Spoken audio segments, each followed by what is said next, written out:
Disclaimer, I'm not a financial advisor and I'm not providing buy or sell recommendations. I'm just giving you my opinions. Please do your own research before investing. Hi guys, Emeka here. So 2017 was one of the biggest years in the crypto trading space. If you don't believe me, check out my video on the largest returns of 2017. If you had invested $500 in XVG in January, you would have made $3 million. So there's a lot of money to be made in cryptocurrencies. And now it's 2018 and millions of new people are coming into the space and they don't know what to do.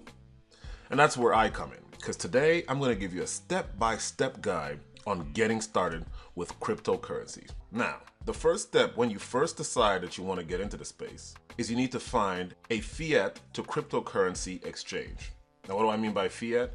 Fiat currency is essentially the tender the government has indicated is the legal tender of the land. So dollar, euro, peso, that's the fiat currency. And you want to find an exchange that accepts the fiat currency and allows you to buy cryptocurrencies with it. Now, most of the exchanges out there actually only accept cryptocurrencies and allow you to trade one cryptocurrency for another. So your first step is to find a fiat to cryptocurrency exchange. You should be able to Google it and find some out there, but I'm going to give you some of the top ones that I know of. We have Coinbase, which is one of the most popular ones. There's also Gemini, owned by the Winklevoss twins, I believe. There is Bitstamp and Kraken. I'm going to put links to them down below. If you click on the Coinbase link I provided below, that's a referral link. It's a link that says I referred you. You would get $10 for registering through that link, and I would also get $10. So it's a win-win for both of us. So if you like the content, please try and support and click on that link when you're registering. Now, let's register for our first fiat to crypto exchange. Click on the registration link provided below, which is the link for Coinbase.com. Then when you're on Coinbase.com, click on the sign up button. Enter your name, email, and password in this box over here and click create account. An email will be sent over to you. Go over to your email address to see that email and click on verify email address. When you click on the verify email address button, you will be brought back to the Coinbase website. And at this point, you have to enter a phone number. The phone number will be used for two-factor authentication. Now, two-factor authentication is an added level of security when you're logging into your website. There's a lot of hacking going on right now. So a password is not really enough. When you type in your password with this two-factor authentication, you'll receive a text message with a code and you'll have to type that in as well. After you've typed in the code, hit verify phone number, and now you are logged into Coinbase properly. First step, we need to change your two-factor authentication from SMS, which is text messages, to an authenticator message. Now, if you've watched my videos on keeping your coins secure, you'd find out that SMS two-factor authentication isn't very secure. People can easily call up your phone service providers and have your messages forwarded off to somewhere else. To set up Authenticator as two-factor authentication, click on Settings and then select Enable Authenticator. At that point, you will receive another SMS message to your phone. Type in that phone code into the field right here, and then click Verify. A new screen will pop up and it will have an authentication secret code and a barcode that you can scan. Now, this authentication secret code is the code you're going to type into your Authenticator app, and it will link your Authenticator app with your Coinbase account. Back up this code and keep it somewhere safe before you input it into your app, because if you lose it, you'll have a very hard time logging into your Coinbase account. Now, Coinbase recommends 3 different authenticators. There's a Google Authenticator, a Dual Mobile Authenticator, and a Microsoft Authenticator. I'm going to use the Google Authenticator to show you how this is done.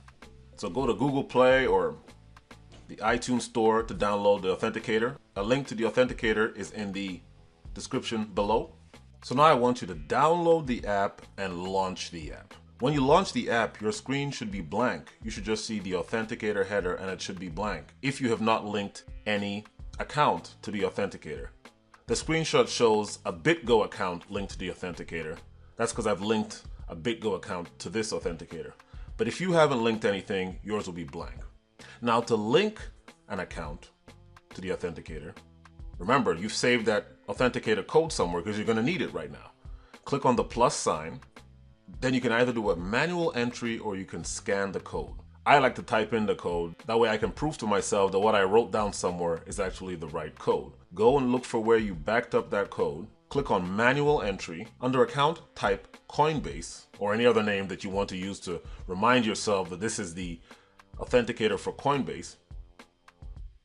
And under key, write in that authenticator code that you've saved somewhere. Then you just click on the add button, and now you've added an authenticator for Coinbase. You'd follow the same steps for adding an authenticator for Binance or Kraken or any other cryptocurrency exchange out there.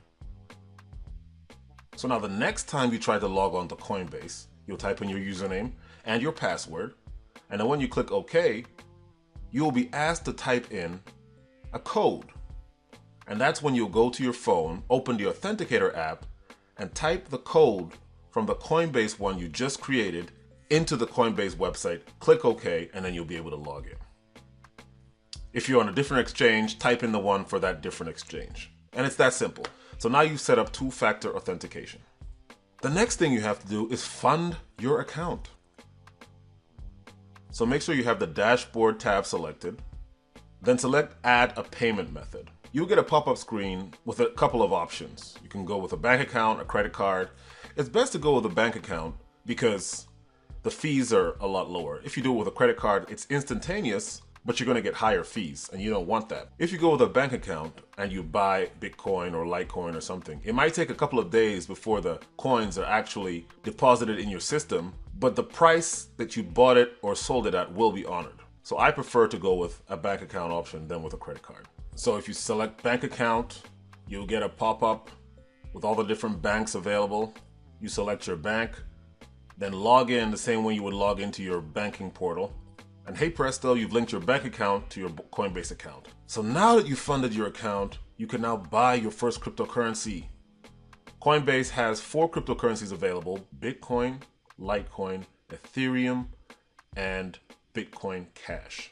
In this example, I'm going to show you how to buy Bitcoin. All you have to do is, in the top menu, click on the Buy Sell tab, then click on Buy to buy a cryptocurrency. So make sure you select the cryptocurrency you want to buy. In this case, I have Bitcoin selected. Then I'll type in the amount of Bitcoin I want to buy. That's how you fund your account. Let's take a pause and review what we learned in this section. We learned that there's different kinds of cryptocurrency exchanges. There's the Fiat to cryptocurrency exchange, and then there's the other cryptocurrency exchanges that don't accept fiat currencies. We learned how to register with a Fiat to cryptocurrency exchange, and we learned how to set up two-factor authentication, fund the account, and buy our first cryptocurrency. Next, I'm going to show you how to discover altcoins and buy altcoins. Now, altcoins is a word that you've probably been hearing about a lot, and it basically just means an alternative to Bitcoin. Bitcoin was the first cryptocurrency, so every other cryptocurrency that came after Bitcoin is referred to as an altcoin. Now, the best way to discover all the coins that are out there is on a website called coinmarketcap.com. On coinmarketcap.com, all the coins in the ecosystem are ranked by their market capitalization. Market capitalization is calculated by multiplying the amount of coins or tokens in the ecosystem for that coin and multiply it by the price. So if I look at Ripple, it has a market capitalization of $134 billion. How that's calculated, it takes the price of $3.48 and multiplies it by the circulating supply of 38 billion. And then you come up with the market capitalization.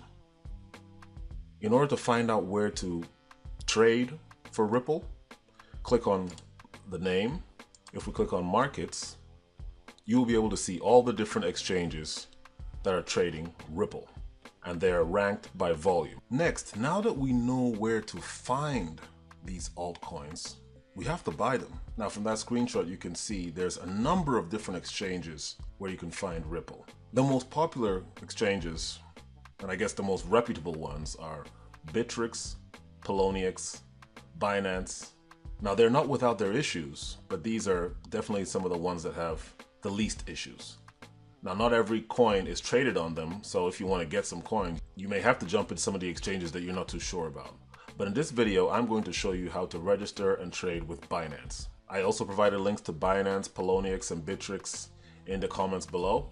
I also put my referral link for the Binance website. And as I mentioned when I talked to you about Coinbase, if you're happy with the content and you'd like to support the channel, please click on the referral link when you're signing up for Binance. Now, if you click on the Binance link below, it will take you to the Binance website. The registration process is virtually the same as it is with Coinbase. You're going to put in your name, your email, and then a verification email will be sent to you, which when you click the link will bring you back to the Binance website. And at that point, you need to set up your two-factor authentication. So follow the same process you did with Coinbase to set up your Binance account. So I'm going to jump forward to funding the Binance account. Go to Funds, Deposits, and Withdrawals.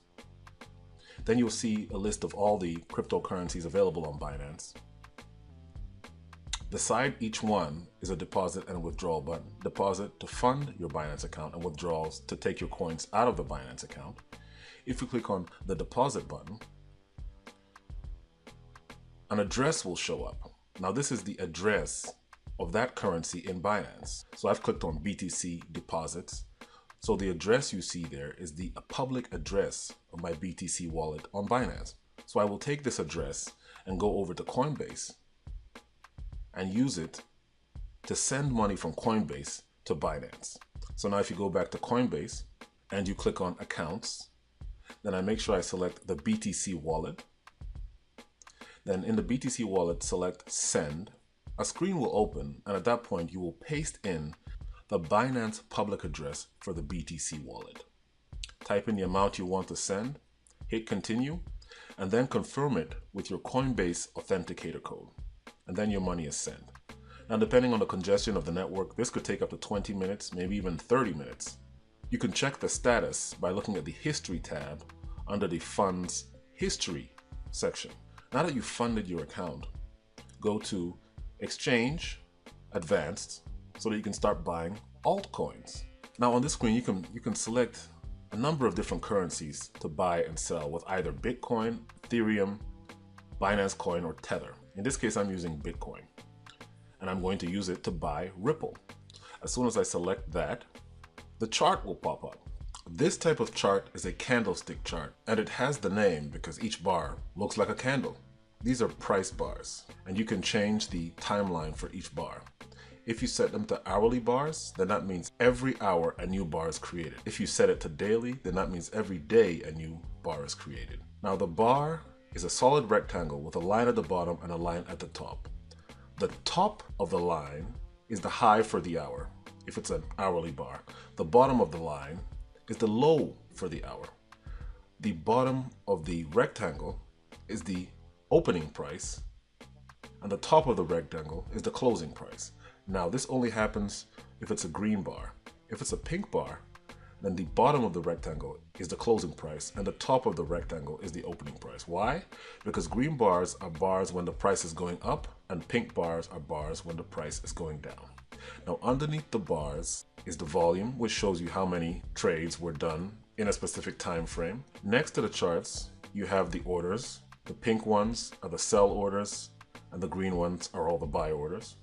And underneath that is the section that allows you to buy and sell the cryptocurrency. Now in my case, I've selected Bitcoin to Ripple. So that means I can buy Ripple with my Bitcoin, or I can sell Ripple for Bitcoin. There's three types of orders you can do. You can do a limit order, a market order, and a stop limit order.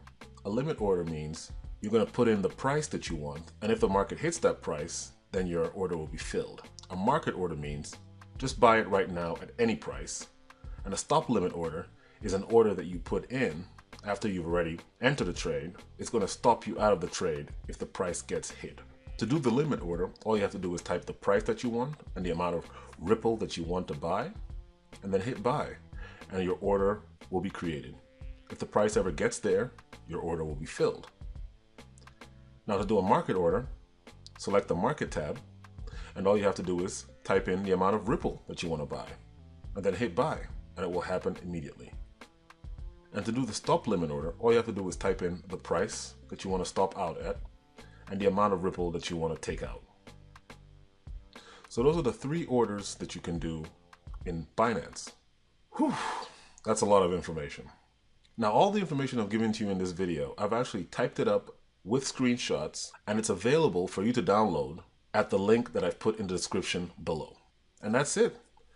Now you're ready to be a full-time crypto investor. Thanks for watching.